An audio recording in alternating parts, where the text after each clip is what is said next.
What would you do if you discovered that the oldest orchard in your county was flourishing not because of good soil, but because of what was buried beneath its roots? What if the sweetest apples you'd ever tasted were growing from a secret so dark that it had been systematically erased from local history? In the early morning hours of October 3rd, 1905, a violent autumn storm swept through Mason County, West Virginia, uprooting 3 ancient apple trees at the northeastern corner of the Blackwood family orchard.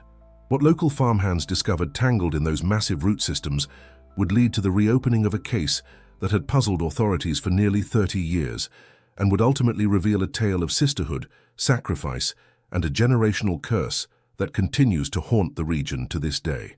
The Blackwood Orchard, established in 1862 by Civil War veteran Thaddeus Blackwood, had long been famous throughout the Ohio River Valley for producing what locals called twice-sweet apples, fruit with an inexplicable sweetness that made them highly sought after, for everything from pies to the region's distinctive apple brandy. The family had built a modest fortune through their apple cultivation, eventually expanding to own nearly 800 acres of prime agricultural land spanning both sides of 13 Mile Creek. According to court documents filed with the Mason County Clerk's Office on October 5, 1905, farmhand Elijah Tanner, aged 23, was the first to notice something unnatural protruding from the soil beneath one of the fallen trees. What he initially took to be intertwined roots revealed themselves upon closer inspection to be 2 sets of human skeletal remains, their bony fingers still intertwined in what appeared to be a final, desperate embrace. "I ain't never seen nothing like it in my whole life," Tanner stated in his sworn affidavit. "Them bones was laid out perfect-like, hand in hand, like they was just sleeping there beneath that tree all these years. The roots had grown clean through them in places, wrapping round their ribs and through their eye sockets. Most peculiar thing was how the tree roots seemed to be feeding off them, like they was drawing something out of them bones. And I swear on my mother's Bible that them apples from those 3 particular trees was always the sweetest in the whole county." County Sheriff William Hartley, who had served Mason County for nearly 20 years, arrived at the Blackwood property by midday. His official report, preserved in the State Archives in Charleston, describes a scene of considerable disturbance, with both the landowner, Jeremiah Blackwood, son of the orchard's founder, and several farmhands in a state of agitation. Sheriff Hartley immediately ordered the careful excavation of the area, revealing what would later be confirmed as the complete skeletal remains of 2 adult females, estimated to have been buried approximately 25 to 30 years prior. Most striking about the discovery, according to Dr. Lawrence Pemberton, the county physician called to examine the remains, was the positioning of the bodies. In his medical report dated October 7, 1905, Pemberton wrote, "The skeletal remains appear to be those of 2 females, likely in their early to mid-20s at time of death. They were interred without coffins, positioned side by side, with their right and left hands respectively joined together.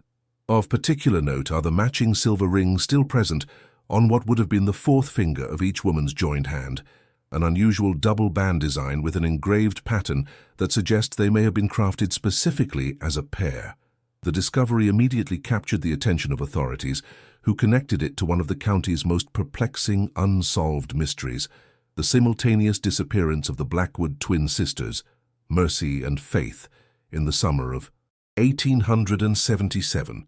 Their fingers remain interlaced, suggesting they were buried in this manner intentionally. The young women, both 24 at the time of their disappearance, were the only daughters of Thaddeus Blackwood.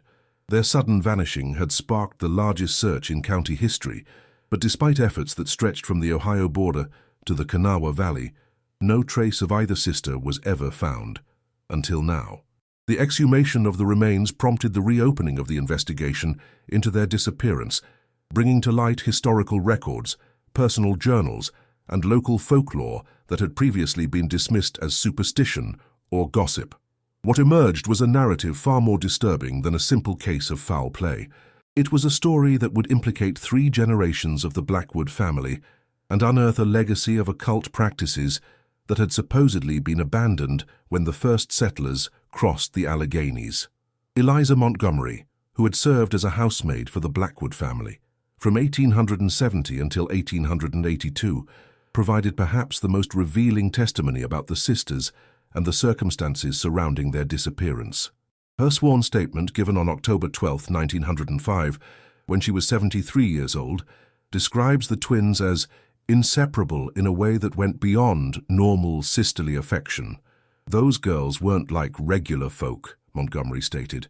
"From the time they was little, they seemed to share one mind between the two of them. One would start a sentence, the other would finish it. If Faith cut her finger, Mercy would feel the pain. They never married.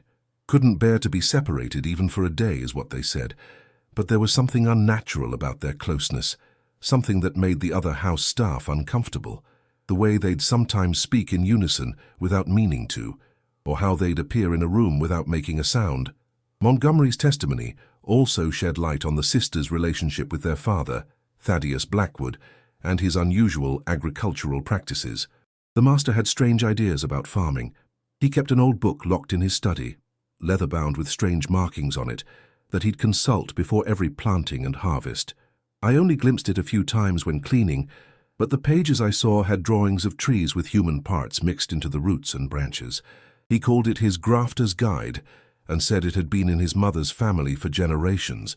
According to Montgomery, tensions in the household escalated in the spring of 1877, when the orchard was threatened by an unprecedented blight that had already devastated fruit trees throughout the neighboring counties. Mr. Blackwood became obsessed with saving those trees. He'd be out in the orchard at all hours, mixing up concoctions from that book of his. The twins would help him, the three of them working by lantern light, digging around the roots and pouring in mixtures that smelled like copper and rot. But the blight kept spreading, and the more trees he lost, the more desperate he became. Montgomery claimed that on the night before the twins disappeared, she overheard an argument between Thaddeus and his daughters. They were in his study, and though I couldn't make out every word, I heard enough to chill my blood. He was talking about some kind of sacrifice needed to save the orchard, something about willing blood freely given, and how the trees remember what feeds them. The girls were crying, but not like they were afraid. It was more like they were grieving for something. The last thing I heard before I hurried away was one of them saying, "If this is what must be done, then we'll do it together, as we've done everything." The following morning, according to Montgomery, Thaddeus Blackwood announced that his daughters had left on an extended trip to visit relatives in Boston. No one questioned this explanation at the time, as the twins occasionally took such journeys. When months passed without their return, Thaddeus claimed to have received a letter stating they had decided to remain in Boston, having found suitable marriage prospects. It was only after almost a year, when concerned relatives from Boston visited and mentioned they had not seen the twins, that questions began to arise and a formal investigation was launched. The investigation, led by a younger Sheriff Hartley, found no evidence of foul play. Thaddeus Blackwood maintained his innocence until his death in 1889, insisting that his daughters had chosen to leave and start new lives elsewhere. Without bodies or evidence to the contrary, the case eventually went cold, though local suspicions never fully subsided. Curiously, historical weather records from the State Agricultural Office indicate that while 1877 saw devastating crop failures throughout the region, the Blackwood orchard not only survived the blight, but thrived in subsequent years, producing what would later be described as the most abundant and sweet-tasting fruit in the orchard's history. "That year's harvest was a miracle," wrote Ephraim Collins, editor of the Mason County Gazette, in an editorial dated September 20, 1877. "While orchards from Pittsburgh to Louisville have withered and died, Thaddeus Blackwood's trees bend low with the weight of perfect fruit. Some call it good fortune, others skilled husbandry, but a few old-timers whisper of darker means. They recall the old superstitions brought over from the old country, that trees fed with freely given blood will bear fruit as sweet as honey and as red as the sacrifice that nourishes them. These old superstitions would feature prominently in the 1905 investigation as authorities began to compile folkloric accounts from the region's oldest residents. Many of these stories centered around pre-Christian European practices that had quietly persisted in isolated mountain communities, beliefs in the power of willing sacrifice to ensure agricultural abundance. Hiram Foster, a 91-year-old former slave who had worked on neighboring farms in the area since before the Civil War, provided testimony about folk practices he had witnessed throughout his life. His account, transcribed by a court clerk on October 18, 1905, speaks of rituals conducted in secrecy by some of the first families to settle the region. "There's always been those who remembered the old ways," Foster stated. "My grandmother, who was brought over from Africa, recognized it right away when she saw certain farmers blessing their fields. She said it wasn't so different from what some folks did back in her homeland, giving something of themselves to the earth to ensure it would give back. Most just offered a few drops of blood at planting time, pricking a finger and letting it fall on the seeds. But there were stories, going back to before my time, of folks who gave more when times were desperate." Foster claimed that such practices were particularly associated with fruit trees, which were believed to be more alive than other crops, and thus requiring more significant offerings. The old folks used to say that an apple tree planted over a grave would bear the sweetest fruit, taking in the essence of the person buried beneath. And if that person went willingly to feed the tree, giving themselves as a sacrifice, rather than just happening to be buried there, the power was stronger still. Most disturbingly, Foster recounted a story he had heard as a young man about a pair of sisters from one of the first settler families in the region, who during a famine in the 1790s had supposedly offered themselves as sacrifices to ensure the survival of their family's orchard, and by extension, their starving community. The story goes that these sisters, twins like them Blackwood girls, made a pact with each other and with the earth. They mixed their blood together, drank of it, and then laid down beneath the trees hand in hand, while their father, who some say tried to stop them and others say encouraged them, covered them with soil. The very next day, the dying trees put forth new growth, and within a week they were heavy with fruit that saved the settlement from starvation. Foster's account aligns with several obscure folkloric sources documented by researchers from the Smithsonian Institution who conducted field studies in Appalachia during the 1890s. Their collection includes multiple variations of what they termed the Orchard Sisters legend, a tale of twin girls who sacrificed themselves to save their community's fruit trees. These accounts were generally dismissed by scholars as allegorical rather than historical, with the sisters representing the dual nature of sacrifice and renewal. However, the discovery of the remains beneath the Blackwood trees forced authorities to reconsider whether such legends might have had a factual basis, or at least whether someone like Thaddeus Blackwood might have believed them enough to reenact them. The 1905 investigation took a more definitive turn when authorities searched the former study of Thaddeus Blackwood, which his son Jeremiah had preserved largely untouched since his father's death. Hidden in a false compartment beneath the floorboards, investigators discovered a journal bound in what analysis would later confirm was human skin, along with the book that Eliza Montgomery had mentioned, an ancient grimoire entitled The Harvester's Testament, which contained detailed instructions for various blood rituals purported to ensure agricultural prosperity. The journal, written in Thaddeus Blackwood's hand, chronicled his increasing desperation as the blight threatened his orchard in 1877. The final entries provide the most damning evidence of his involvement in his daughter's disappearance and suggest that the sisters may indeed have been willing participants in their own deaths. The entry dated June 14, 1877, reads, "The blight has reached the North Field. 23 trees lost since yesterday. The concoctions from the testament slow its progress, but cannot halt it entirely.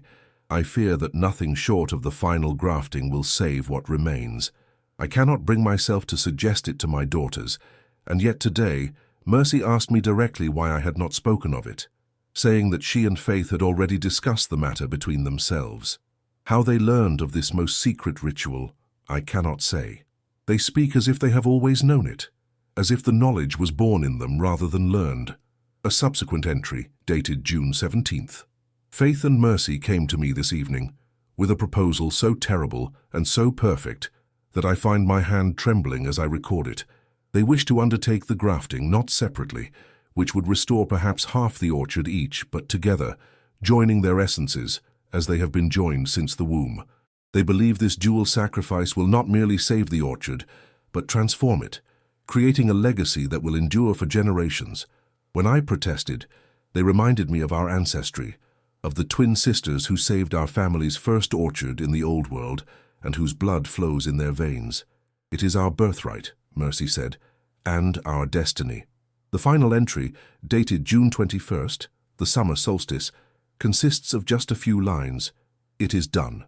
They lie together beneath the 3 sentinel trees at the north corner, hand in hand as they wished, their blood mingling with the soil. Already the leaves of the affected trees have begun to green again. My daughters are gone, and yet I feel them still, their essence rising through the roots and branches. The fruit will carry their sweetness now. They have become eternal. This journal, coupled with the physical evidence of the remains and their positioning exactly as described, led authorities to conclude that Thaddeus Blackwood had indeed been responsible for his daughters' deaths. However, the question of whether the sisters had been willing participants, as the journal suggested, remained a matter of speculation and debate. Dr. Pemberton's final autopsy report, submitted on October 25, 1905, noted the absence of any obvious trauma to the skeletal remains that would indicate a violent death. The positioning of the bodies and the interlaced fingers suggest the women were indeed buried in the manner described in Thaddeus Blackwood's journal, lying side by side, holding hands. There are no defensive wounds or signs of struggle that would typically be present in victims of murder. The evidence is consistent with the disturbing possibility that these women may have allowed themselves to be buried alive, perhaps under the influence of some substance or extreme religious conviction. The case became even more unsettling when investigators interviewed elderly residents who had purchased or consumed Blackwood apples in the years following 1877. Many reported experiencing vivid dreams after eating the fruit, dreams featuring twin young women walking hand in hand through blooming orchards, beckoning dreamers to join them beneath the soil. Some claim to have heard women's voices whispering in unison when passing the orchard at twilight, particularly near the 3 trees that had stood at the north corner before the storm uprooted them. Jeremiah Blackwood, son of Thaddeus and brother to the deceased women, maintained throughout the investigation that he had known nothing of his father's actions or the true fate of his sisters. However, his own journal, seized during the investigation, revealed that he had suspected the truth for years, but had chosen to remain silent, fearing both legal consequences and damage to the family business. "The dreams came to me as well," he wrote in an entry, dated August 4, 1892. "Faith and Mercy walking beneath the trees, their faces serene, their hands clasped as they always were in life. In the dream, they showed me the roots growing through their bodies, how they had become one with the orchard. We are not gone," they told me. "We are everywhere now, in every apple, in every drop of cider and brandy. Those who consume the fruit consume us, and we live on in them. I awoke with their taste on my tongue, my sisters, sweet and sharp at once. What my father did was monstrous, and yet I cannot deny that it worked. The orchard has never failed, not once in all these years, while all around us farms wither and fail. Their sacrifice, willing or not, sustains us still. What kind of brother does it make me that I have profited from their deaths all these years? What kind of monster am I becoming?" This entry suggests that Jeremiah had at least suspected the truth about his sister's disappearance and had chosen to continue benefiting from the orchard's supernatural prosperity rather than investigate further or report his suspicions. As news of the discovery and subsequent investigation spread, the Blackwood orchard became the subject of intense public curiosity and revulsion. Orders for Blackwood apples and apple products were cancelled en masse, as customers recoiled from the implication that they had been consuming fruit nourished by human remains. The family business, which had thrived for over 40 years, faced imminent collapse. It was in this atmosphere of scandal and impending financial ruin that another tragedy struck the Blackwood family. On the morning of November 2, 1905, Jeremiah Blackwood was found hanging from one of the apple trees near where his sisters had been buried. He left behind a note that read simply, "They call to me nightly now. They say it is time to join them, to add my essence to theirs. Father always said the orchard would need renewed sacrifice every generation. I go to them willingly, as they went to the earth. The great work continues." His suicide brought the investigation to an abrupt and unsatisfactory conclusion. Without the primary witness, and with the main suspect, Thaddeus Blackwood, long deceased, authorities were left with little to do but close the case. The remains of Mercy and Faith Blackwood were given a proper Christian burial in the Mason County Cemetery on November 7, 1905, their hands finally separated after nearly 30 years beneath the soil.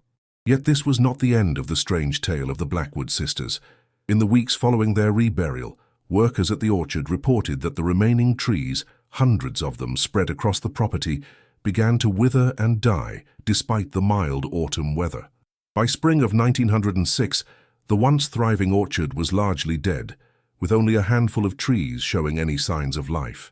Most peculiar was the fate of 3 saplings that somehow sprouted from cuttings of the uprooted trees, the very ones that had grown above the sisters' grave.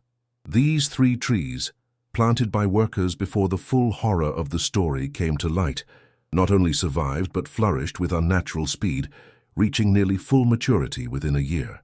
They were planted in a triangle on the grounds of the Mason County Cemetery, and to the consternation of the groundskeeper, they somehow migrated over time to grow directly above the new grave where the sisters had been reinterred.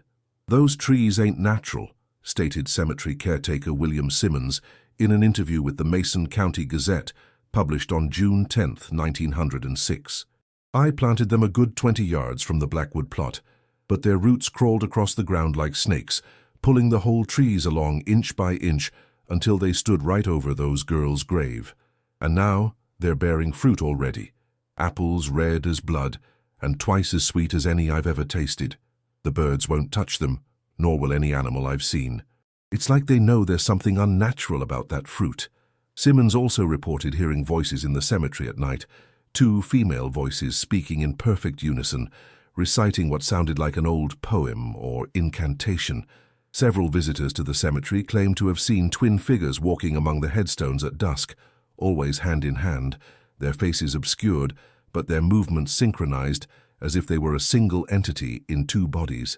The most disturbing development occurred in July of 1906, when 3 local children, who had reportedly eaten apples from the cemetery trees, disappeared without a trace.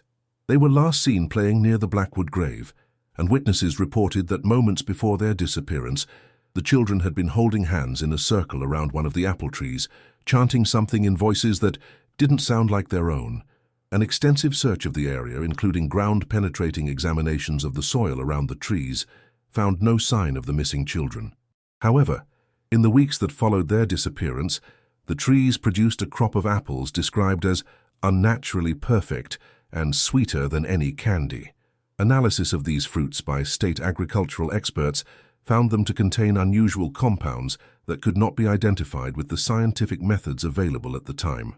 The final twist in the Blackwood sisters' tale came in October of 1906, exactly 1 year after their remains were discovered. During another autumn storm, lightning struck all 3 cemetery apple trees simultaneously, an occurrence calculated by meteorologists to be statistically nearly impossible. The trees burst into flames but were not consumed, continuing to burn for 3 days and 3 nights despite heavy rainfall. When the fire finally extinguished itself, cemetery workers discovered that the trees had not been destroyed but transformed, their bark now appearing like polished red wood, their leaves metallic and sharp-edged, their fruits gleaming like glass ornaments. Most alarming of all, the ground beneath them had split open, revealing that the coffin containing the sisters' remains was empty, save for a tangle of roots that had somehow penetrated the solid wood and metal. The trees were ordered to be cut down and burned by the county commissioner, but when workers attempted to fell them, their axe blades shattered as if striking stone. Saws fared no better, their teeth breaking off on contact. Even dynamite, placed at the base of the trunks, failed to do more than scorch the unnatural bark. In the end, the authorities resorted to enclosing the entire section of the cemetery with a high wrought iron fence, posting warnings about the dangers of approaching the trees or consuming their fruit. The enclosure stands to this day, though the original warnings have long since been replaced with simple no trespassing signs, the true reason for the barrier fading into local folklore. Yet the story of the cursed sisters has not been forgotten. Every generation of Mason County children learns some version of the tale, along with the warning never to eat fruit from unfamiliar trees and never, under any circumstances, to enter the fenced-off section of the old cemetery. Parents frighten disobedient children with warnings that the orchard sisters will come for them if they wander too far from home. More troubling are the continued reports, dismissed by authorities as urban legends but persistent nonetheless, of twin female figures seen walking hand in hand through the orchards and forests of Mason County. They are most often spotted at twilight, their features indistinct but their movements unnaturally synchronized, and they are said to carry with them the sweet, cloying scent of overripe apples. Those who have encountered them report an overwhelming urge to follow the figures, to take their outstretched hands and join them beneath the trees. "They're still there, walking among their trees," claimed Eleanor Marsh, 94 years old, in a 1952 oral history project conducted by Marshall College. Marsh had been a young girl when the original discovery was made. The Blackwood girls didn't die. Not really. They became something else, something that's neither dead nor truly alive. They're in the soil and the trees and the fruit, and they're hungry for company. Every generation, they take a few more to join them. That's why the apples grow so sweet in certain orchards around here. They're fed by what lies beneath. And indeed, agricultural records show that while the original Blackwood orchard never recovered, certain patches of land throughout Mason County, particularly those where new orchards were planted in the decades following the incident, produce fruit of unusual sweetness and perfect appearance, resilient against blight and pests without the need for modern pesticides. Most remarkable of all is the small stand of apple trees that now grows on the site of the original Blackwood orchard, which was abandoned and left to return to wilderness after Jeremiah's suicide. The property has changed hands many times over the years, but no development has ever been successfully completed there. Construction equipment breaks down inexplicably, workers fall ill with mysterious symptoms, and on more than one occasion, the ground has simply swallowed up entire bulldozers along with their operators. Have you ever wondered why certain places remain undeveloped, despite their prime location? What invisible forces might be protecting or haunting these patches of seemingly ordinary land? In the heart of Mason County, West Virginia, locals still avoid a particular stretch of land once known as the Blackwood Orchard, and they warn their children never to eat apples from unmarked trees, especially those growing in pairs or threes. The story of the Blackwood sisters did not end with their reburial in 1905, nor with the strange transformation of the cemetery trees in the following year. The legacy of their sacrifice, willing or coerced, continued to manifest in increasingly disturbing ways throughout the 20th century, suggesting that whatever ritual Thaddeus Blackwood performed with his daughters created something that transcended normal boundaries of life and death. County records from 1912 document the first attempt to develop the abandoned Blackwood property. A lumber company purchased the land with plans to clear the dying orchard and harvest the old-growth forest beyond it. Within a week of beginning operations, 3 workers disappeared without trace while clearing the northern section where the sisters had originally been buried. Equipment was found abandoned, chainsaws still running, with no signs of struggle or violence. The project was abandoned after the foreman reported hearing 2 women singing in perfect harmony throughout the property, though he was always unable to locate the source of the voices. Similar incidents occurred in 1927 when an agricultural cooperative attempted to reclaim the orchard, and again in 1943 when the land was briefly considered for a military training facility. In each case, workers reported unusual phenomena, tools disappearing or being found arranged in ritualistic patterns overnight, saplings sprouting and reaching full maturity within days, and most consistently, sightings of twin female figures moving among the trees at dusk, always holding hands, their features obscured, but their movements described as fluid and unnaturally graceful. Dr. Margaret Holcomb, a folklorist from West Virginia University who studied the Blackwood case extensively in the 1970s, documented dozens of encounters with what locals came to call the Orchard Sisters. Her research, published in the Journal of Appalachian Studies, but largely dismissed by her academic peers, suggests that these manifestations intensified during periods of environmental threat or agricultural crisis. The pattern is consistent across nearly 7 decades of reports, Holcomb wrote. During droughts, blights, or when industrial development threatens local farmland, sightings of the sisters increase dramatically. More troubling is the corresponding increase in disappearances, primarily of young siblings, especially twins or close-in-age sisters, who are reported missing after venturing too close to the old Blackwood property or to certain other orchards throughout the county. Holcomb's most controversial finding was that these disappearances often coincided with sudden improvements in local crop yields or the unexpected recovery of failing orchards.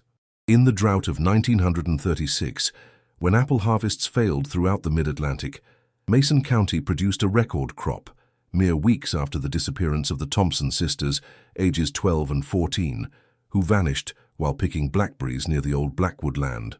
The most thoroughly documented incident occurred in April 1968, when twins Emily and Eliza Crawford, graduate students in botany, traveled to Mason County, specifically to investigate the scientific basis for the Blackwood orchard's legendary fertility.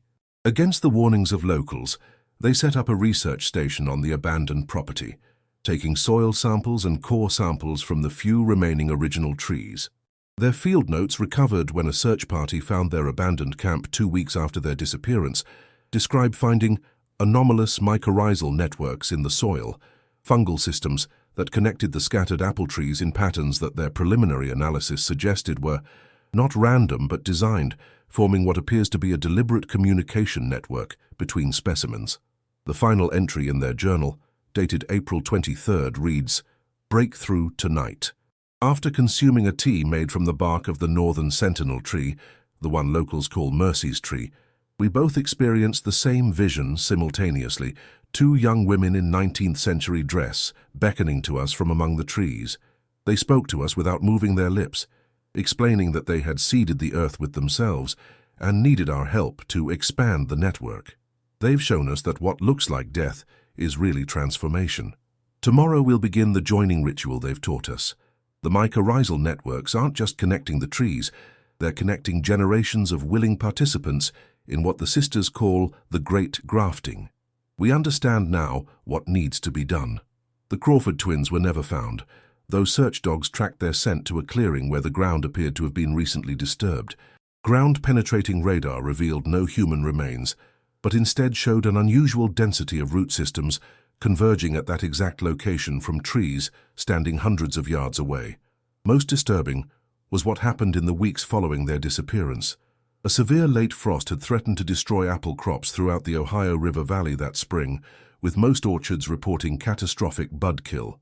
Yet in Mason County, every orchard within a 5-mile radius of the Blackwood property not only survived, but produced what county agricultural records describe as unprecedented yields of exceptional quality fruit. "I've been farming apples for 40 years and never seen anything like it," stated Harold Mills in a newspaper interview from May 1968.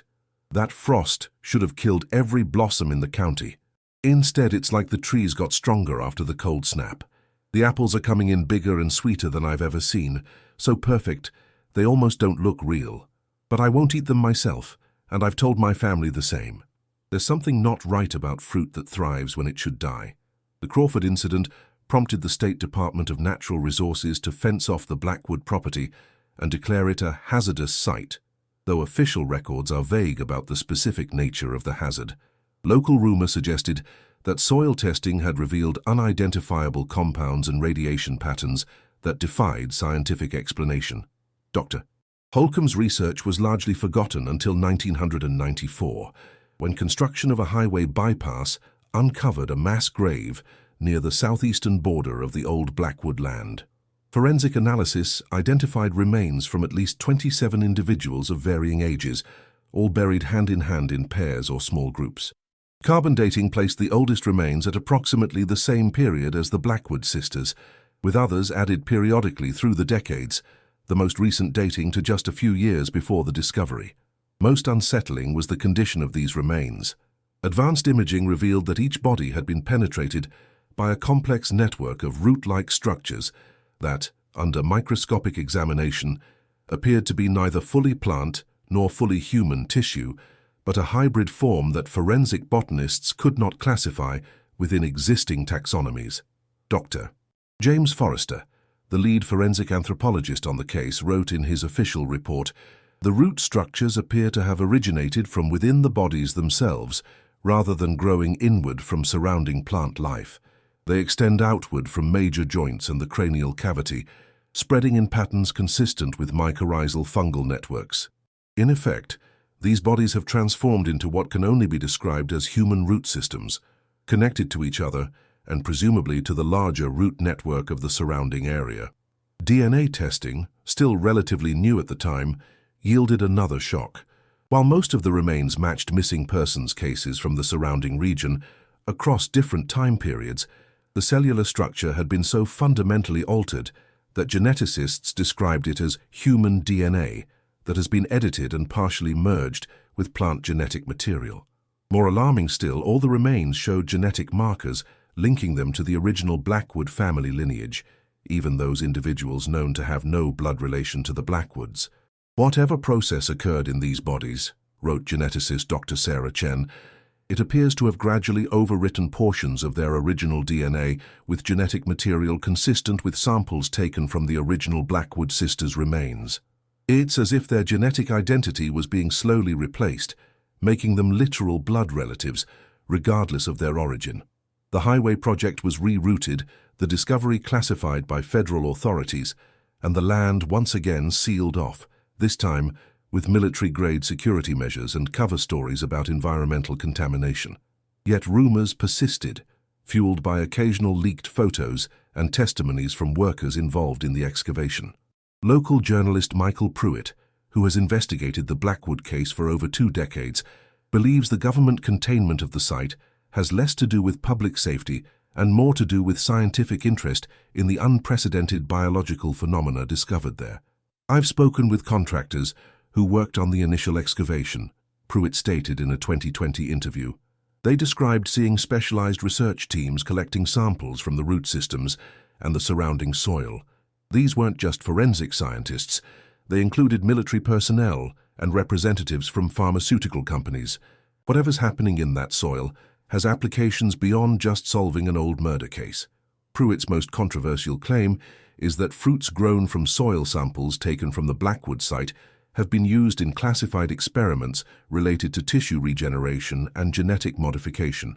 "My sources indicate that apples grown from these samples contain compounds that can fundamentally alter human cellular structure, creating a kind of biological bridge between plant and human tissue. The military applications are obvious, but so are the dangers. While such claims might be dismissed as conspiracy theories, unexplained phenomena continue to be reported throughout Mason County. Farmers in certain areas still report unusually resilient crops and perfect fruit, particularly during years when agriculture elsewhere suffers from drought or disease. The county's cancer rates are significantly lower than national averages, and cases of miraculous recoveries from terminal illnesses are disproportionately high, especially among families with historical ties to the land where the Blackwood orchard once stood. Perhaps most disturbing are the continued disappearances, not frequent enough to establish a clear pattern, but consistent over the decades. Most often, the missing are young women, frequently sisters, who vanish while hiking or gathering berries in wooded areas. In several cases, search parties have followed trails that led to freshly disturbed earth, only to find the ground solid again hours later, with root systems too dense to excavate effectively. "They are still taking them," claimed Edith Parsons, an 87-year-old lifelong resident of Mason County, in a recorded oral history from 2015. "The Blackwood girls are still hungry after all these years. They need new sisters to join them in the roots. My grandmother warned me never to go near the old orchard, especially not in pairs.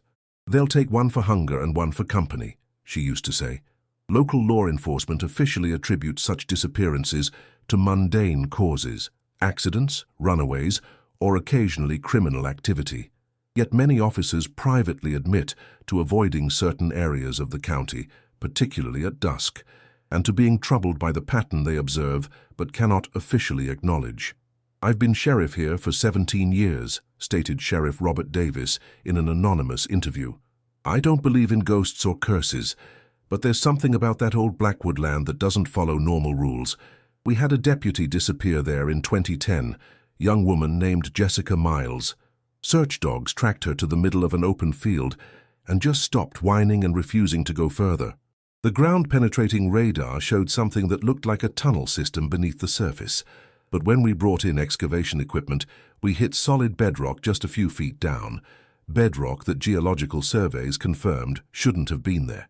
In 2017, following a series of unexplained equipment failures and worker illnesses, the latest attempt to develop the land, this time for a natural gas pipeline, was abandoned. The company cited geological instability as the official reason, but internal documents leaked to environmental groups referenced biological anomalies in soil samples and unexplained audio phenomena that had created a hostile work environment. Most telling was the sudden growth of 3 identical apple trees at the exact spot where the pipeline was to have crossed the property line, trees that appeared overnight and bore fruit within a week, despite being planted well outside the normal growing season. Workers reported that the apples from these trees emitted a sweet scent so powerful that several men found themselves walking toward the trees without conscious intention, stopping only when restrained by their colleagues. "It was like being hypnotized," reported foreman Thomas Jenkins. "That smell bypassed every rational part of my brain. All I could think was that I needed to eat that fruit, that something wonderful would happen if I did. If the guys hadn't held me back, I'd have been under those trees in a heartbeat." Analysis of fruit samples conducted by a private laboratory at the request of the pipeline company found unusually high concentrations of compounds similar to dimethyltryptamine, a powerful hallucinogen, along with several organic compounds that could not be identified using standard methods. Most concerning was the presence of what the lab report described as mobile genetic material that remained active even after the fruit was removed from the tree. Whatever these apples contain, it's designed to alter the consumer at a fundamental level, the report concluded. The compounds appear capable of rewriting certain aspects of human cellular structure, essentially creating a bridge between human and plant biology. The implications are profound and disturbing. The trees were ordered destroyed, but before the work crews returned, a freak lightning storm struck the area, igniting a fire that burned for 3 days despite heavy rainfall. When the smoke cleared, the trees were gone, but so was all evidence of the pipeline work, the land appearing completely undisturbed as if no human activity had ever taken place there. In the years since, local farmers have reported unusual growth patterns in their orchards, trees uprooting themselves overnight and walking toward the old Blackwood property, leaving clear trails through soft earth, fruit developing in perfect synchronization across different orchards miles apart, and most disturbingly, pairs of apples fused together in ways that, when split open, reveal patterns resembling human faces. Genetic testing of these anomalous fruits, conducted secretly by researchers from West Virginia University, has yielded the most shocking evidence yet of the Blackwood sisters' enduring legacy. Every sample shows traces of human DNA consistent with that of the original sisters, suggesting that their genetic material has somehow been incorporated into the very fabric of the region's agriculture. "What we're seeing defies conventional biology," stated Dr. Eleanor Wright in a classified report later leaked online. "The Blackwood sisters appear to have achieved a form of genetic immortality, spreading their DNA through mycorrhizal networks that connect not just trees, but entire ecosystems. They've essentially transformed themselves into a biological network that continues to grow and evolve, incorporating new genetic material with each generation." Wright's report suggests that the disappearances over the decades may represent not deaths, but transformations, willing or unwilling participants in an ongoing biological evolution that blurs the line between human and plant life. Most chilling is the evidence that this network is spreading beyond Mason County. Local folklore has evolved to incorporate these developments, with parents warning children not to follow the Apple sisters if they appear at dusk, and farmers performing quiet rituals before each planting season to ensure that their crops will be naturally blessed rather than unnaturally transformed. Some embrace these changes, forming what outside observers might call cults, but locals describe as stewardship societies, dedicated to protecting certain orchards and facilitating their unusual growth. Agricultural reports from neighboring counties in West Virginia, Ohio, and Kentucky have documented increasing instances of anomalous fruit production, accompanied by sightings of twin female figures walking among orchards at twilight. These groups operate in secret, but their influence can be seen in the persistent blocking of development projects that might threaten old-growth apple trees, and in the unusual prosperity of certain family farms that have remained productive despite economic pressures that have driven others out of business.